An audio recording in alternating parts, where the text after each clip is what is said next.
Trabaho din ng senators at ng Congress na gumawa ng mga batas. Batas na makakatulong para sa mga mamamayan. Trabaho din ng mga senators at congressmen na irepresenta tayong mga mamamayan. Ano yung mga kailangan nating projects and developments para mapaigi yung buhay natin.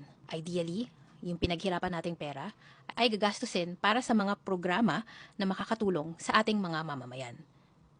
So, hindi pa rin alam ni Jose kung sino yung iboboto niya kasi parang pare-pareho lang naman daw yung pangako ng mga politicians.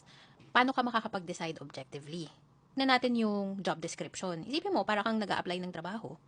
Titingnan mo yung mga tungkulin, yung mga tasks ko, o kung ano ba yung responsibilidad nung posisyon. Tapos, ibabangga mo sa qualifications. Tingnan natin. Budget allocation, budget oversight. Anong kailangan yan?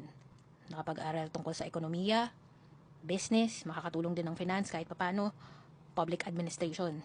Trabaho ng senators at ng Congress ang paggawa ng batas. Paano ka makakagawa ng batas? Dapat may alam ka sa batas. Pwedeng lawyer or nag-aral ng political science. Dati nang nasa public service so may alam na sa mga batas. Public service and development. So, dapat yung kandidato may kaalaman or experience sa social science. Dating nasa healthcare industry o kaya nasa education. Madaming paraan para ma-evaluate yung candidate. Alam kasi nating lahat sila dadaanin tayo sa emosyon. Kailangan nating maging matatag. Kailangan nating maging objective. Para kang nag-interview ng candidate para maging empleyado. Aralin mo kung ano yung job description, tapos ibangga mo sa qualifications. Kailangan natin bumoto. Ang dali sabihin na pare-pareho lang yung politicians, na wala nang pag-asa. Yan ang gustong mangyari ng mga political candidates kagaya ni Eme. Gusto nila yung mabibili lang yung boto.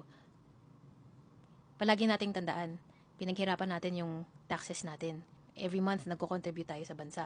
We have every right to vote. We have every right to demand what's best for us and for our country. Sana malinaw.